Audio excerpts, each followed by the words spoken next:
Hello, I'm John Molesky. Welcome to Wilson Center Now, a production of the Woodrow Wilson International Center for Scholars. We're joined by a very special guest today. She is Kira Rudik. Kira is a member of the Parliament of Ukraine, where she serves as leader of the Golos political party. Before entering politics, Ms. Rudik was an IT entrepreneur. She's been recognized as one of the top 100 most influential women in Ukraine.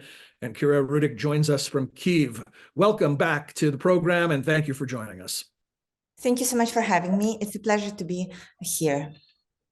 So let me ask you first on the personal level, how are you doing? How are you and your family members doing? How are your colleagues doing 2 years into this unprovoked Russian invasion? The short answer is we just recently put back our curtains and we try to pretend that nothing happened. But I think it's important to tell of what happened on January 2nd. So on January 2nd, there was another barrage missile attack on Kyiv, and it was 7 a.m. and the air raid sirens were on. We woke up because of it. It's not unusual for Kyiv and other peaceful cities of Ukraine. At the times like this, you're supposed to run pretty quickly to the bomb shelter or wherever you are hiding. And I was on my way, and I was too slow. There was a missile hit near the home where I live, and I witnessed it, being on the way to hiding under the stairs where we usually hide. I have seen windows being pulled out of the frames and thrown in the middle of the room. The glass was everywhere, and the sound and the black smoke and fires, and it felt honestly like Armageddon. It was one of the most traumatic experiences, though, you know, I was really lucky because I got only minor injuries, and not all my neighbors were so lucky. So if you imagine a 9-story building with 6 entrances, this is where the missile hit. It burned to the ground. So like the shell is still there, but everything inside has been burned. And we are located like maybe 500 meters from where it happened. And you can imagine the strength of the blast if this happened to our home. And we were running around asking the neighbors if everybody is all right. Then we were waiting for the ambulances to come, because as I said, I was really lucky, but not all my neighbors were. And people were massively injured by the shatters of the glass. Then we were helping each other. And after that, I have a real answer to the question, how do you know that Putin doesn't want peace? Mm-hmm. And so I can tell you, I know this because I had 7 bags of shattered glass on my backyard, gathered from inside my homes. So right now, 1.5 months later, we fixed almost everything at home, and we put the windows back. And recently we put on the curtains, and now we are living and trying to pretend that it didn't happen, but it did. And I was really lucky on the other side because we were able to pay for our windows, but not all Ukrainians can. And just with that one hit, 5 people were killed, more than 100 injured, and more than 200 people lost their homes, which I do not think that they can rebuild anytime soon. And you can imagine the amount of money that would be needed to rebuild it for them. And nothing will replace the trauma and the lost loved ones that they had. So that pushes us to have more energy into working into not only winning the war, but making Russia to pay for the war. And so the direction that I'm working on, the confiscation of Russian assets, is very important right now, and will be getting more and more important throughout this aggression when it goes, because it is so unfair that people who are supporting us right now, they are sending us the finance, the humanitarian help, but eventually they are paying for what Russia has broke. And this is really unfair. Russia should be paying for this.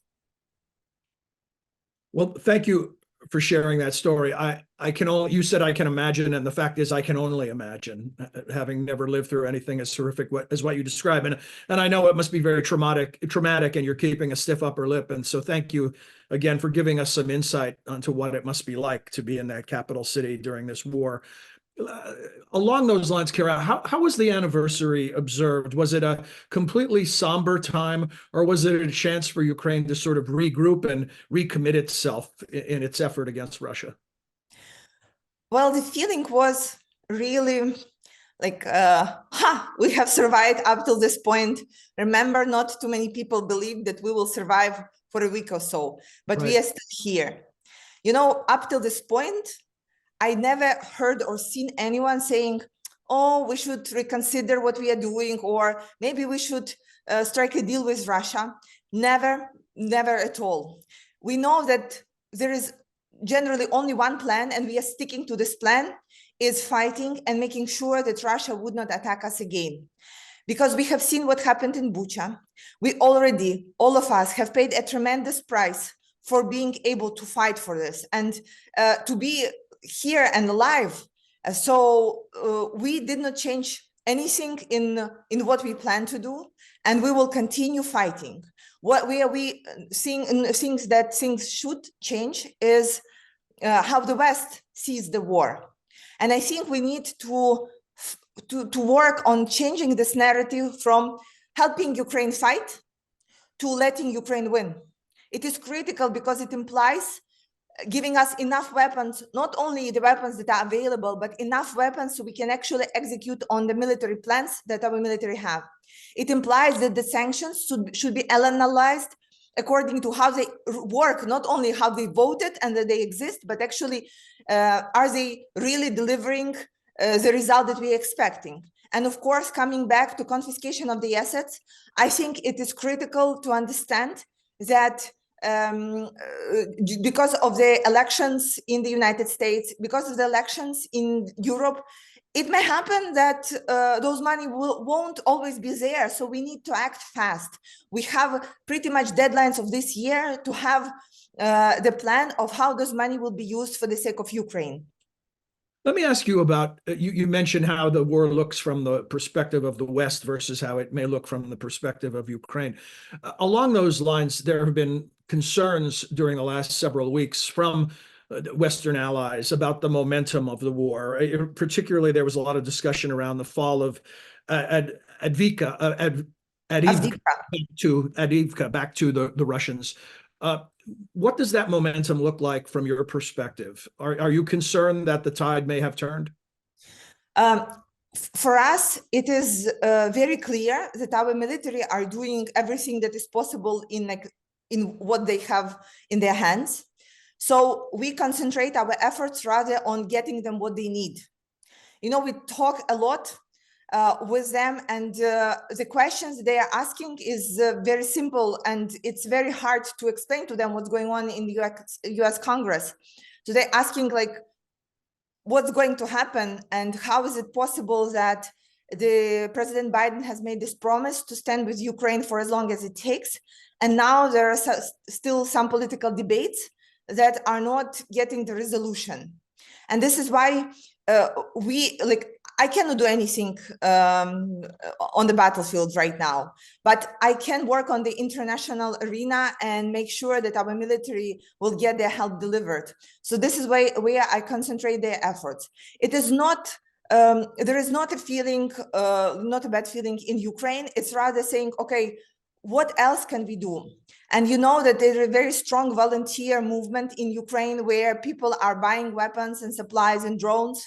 So the loss of Avdiivka was another push to people to collect money, to buy more drones, saying, okay, well, there are some delays in the Congress. We will collect money by ourselves. We will buy something that is missing for our military and to help them to continue fighting. It's of course not, it's not Patriot missile systems, right? But it is still something that we can do from our side. And I think this is what this war has been about for every Ukrainian.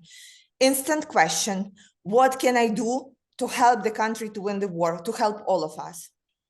As you and I record this message, Sweden is on the verge of official membership. All the hurdles have been cleared, and now it's down to the technicalities, official membership in NATO. And just today, President Macron did not rule out the possibility of NATO troops on the ground in Ukraine. Talk to us about what that means to you and your country. And I know that Ukraine eventually aspires to full membership in NATO as well. Well, you see two flags behind my back. It's NATO flag and EU flag, Ukraine flag and flag of my party. And it's not because these are my wishes. These are the wishes of Ukrainian people. And I want to remind everyone that the war did not start in 2022. It started in 2014, when Ukrainian people expressed once again their strong desire to join EU and NATO. And the president who was at that time in Russia couldn't take it. So right now we continue fighting for the same aspiration, for the same goal, to define our own future and for our country at some point to join EU and to join NATO. And we are on the both paths. It's much more clear our path to European Union, because as a parliamentarian, I know like what we are voting for, and I know how the process goes. And we are actually, we are being exemplary in this matter, because we are doing everything by the book, and we do hope that we will be able to go this path really quickly. We know that there are many hurdles there, but I truly believe that we will be able to get our country to European Union at some foreseeable future. About NATO, it's much harder. However, when the war is over, Ukraine will have the biggest and the strongest army on the earth, I think. Maybe only on European continent will be hard to say, but all in all, the experience that we are getting right now, both for other people, but also with the Western weapons, I think will be priceless in terms of strengthening the alliance. About statement from French President Macron, I can tell you one thing. We are okay with dividing responsibilities. We have people on the ground who are fighting and who are very good at this. And we can continue doing this. We say, you may not send your people here. We are fighting for our country, for our state, for our future, but send us the weapons. Because this sounds like we are constantly asking for the weapons and for the missiles and for the ammunition. There are delays and there are very, very limited supplies. And so just get that done for us, and you wouldn't have to send any troops to Ukraine. Along those lines, along the support that is necessary to help you as our ally survive this war, and as you put it, win this war, not just survive it. But talk about the level of support and where it sits right now versus the need. I know that the European Union has stepped up in a big way. You mentioned the politics in the US that have delayed President Biden's requests for additional funding. Can you give us some sense of how much time is left? A lot of the discussion in Washington, D.C. is that we need to hurry up. If we're going to support our ally, we need to pass the legislation now and not wait. What's the timeline look like from your perspective? I'm not a military expert, and I can only operate with the open information. So let's talk in comparison. And first of all, we know that Russia and its allies, Iran and North Korea, are producing weapons 24/7. And there has been confirmations that Iran is sending Russia the drones, and we have been attacked by those drones. And we had just recently a missile hit near Kyiv by a North Korean missile. So that tells you everything about sanctions and if they work, given that North Korea has been sanctioned a while ago and not just 2 years like Russia. And second, it gives you an understanding on that they have production in place. At the end of the last year, the difference in between the amount of ammunition between Ukraine and Russia were 1 to 20. That has been reported from our soldiers. Right now, I think it is a little bit better, but not too much. Last year, European Union has promised us 1 million ammunition pieces for Ukraine, and less than a third of that has been delivered. And about the Congress support, so it was supposed to be voted 4 months ago, 60 billion, and most of that is military production. So money will stay in the United States, And then the weapons will be sent to Ukraine or restock the supplies in other NATO countries so we can receive the weapons. Even if we had money, we cannot buy those weapons because they are only produced in certain places. So it was supposed to be voted 4 months ago. And even if miracle happens and it's voted today, it will take time for the decisions to be made, for the money to be transferred, for the military, for the weapons to be produced, and for them to be delivered to Ukraine. So no matter how fast it will happen, it will still be time, and we will pay with the lives of our people.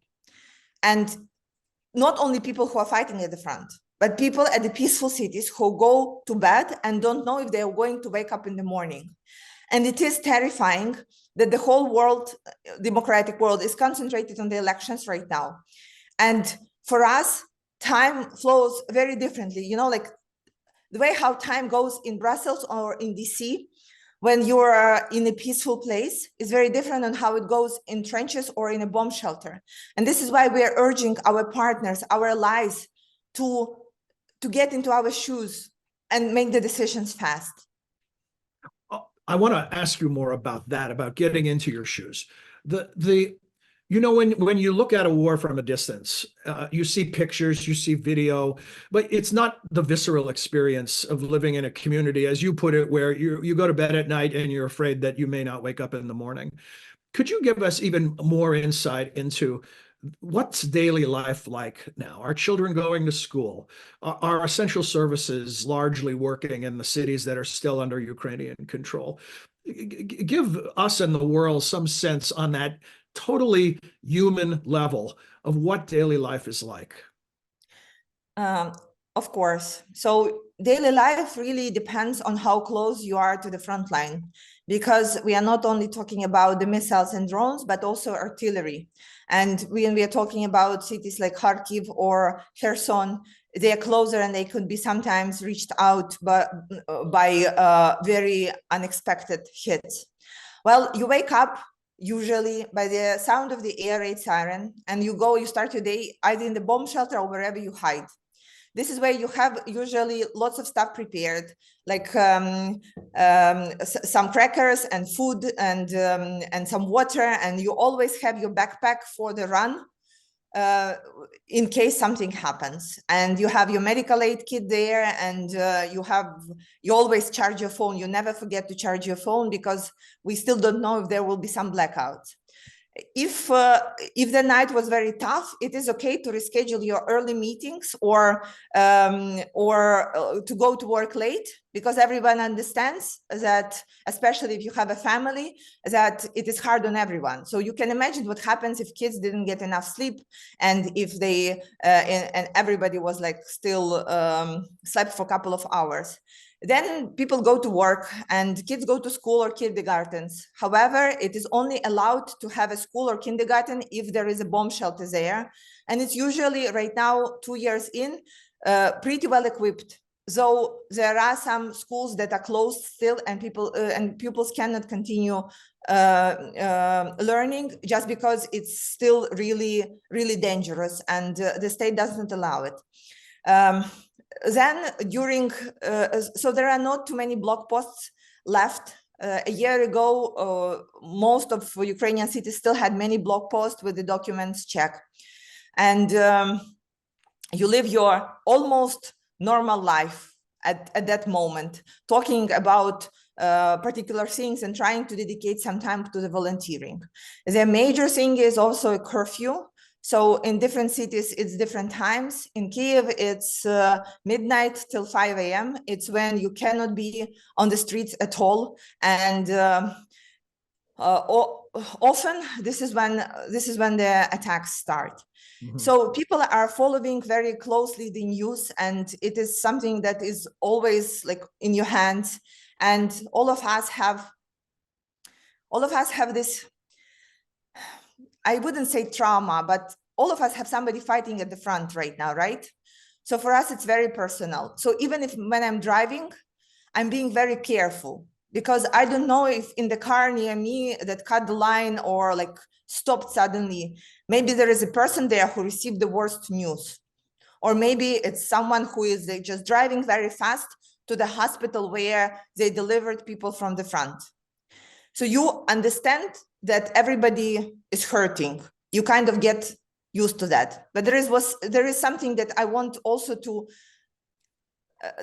really admit. So you know how we say that everyone is tired and it's very hard to live like for 2 years in nightmare. But when this thing happened, when the explosion happened near my home, I didn't witness any bickering or any disagreement. People were so close and so helpful to each other, dealing with each other's kids, driving someone to the hospital, trying to clean up, then cover the broken windows. And then at night before the curfew, so many volunteers went to clean the glass from the ground because like once the snow falls, it's very hard to clean it up. I don't, because I was like running around with my neighbors, I don't even know who helped out to cover my windows at the first floor. And I'm so thankful to this person. You know, like my mom says, in winter, people should act like birds on the tree that are sitting very closely. So this is what I have witnessed. No matter with all the pain and disasters, we still have it in us. And we still have it in us not only to help each other, but also to fight. And I know this, I witnessed this. Yeah, that, you know, it's a beautiful thing, but it's also a bit of a sad thing that it takes often the worst to bring out the best in us. But I remember last time you and I talked, you talked about a priest challenging the congregation, including you, to find a way to be your best self during this traumatic experience. Thank you today. Kira, before we sign off, you've been very generous in answering all my questions. I just want to ask you one final open-ended question. Is there anything we haven't talked about that you think it's important for us to know or understand? I know you do a lot of interviews. Are there things you're not asked that you think it's important for us to focus on? I think we always need to remember that Russia took more than 90,000 of our kids. And it's not something that has been publicly talked about, though this is something that ICC was able to move forward with and issue a warrant for Putin's arrest. And every single day when like I'm walking around and I'm seeing families around, what I'm thinking is that, can you just imagine how 19,000 kids look like if they gathered at the same place? Should be pretty loud, right? Mm-hmm. But can you imagine like how many fates and how many families are broken this way? And it's only documented cases. And I want everyone who is thinking about making the peace or discussing or doing like anything, having any deals with Putin, keep this in mind, that people who have kidnapped and moved 90,000 kids, probably not the people that you can have a peace deal with, right? Yeah, good words to end on. Thank you for that warning, and thank you for your time today and your ongoing resolve as you face this incredible challenge. Kira Rudik is a member of parliament in Ukraine, leader of the Golos party. She joins us from Kyiv. Thanks again, Kira. Thank you, and glory to Ukraine. This is all for this edition of Wilson Center Now. We hope you enjoyed it and that you'll join us again soon. Until then, for all of us at the center, I'm John Molesky, thanking you for your time and interest.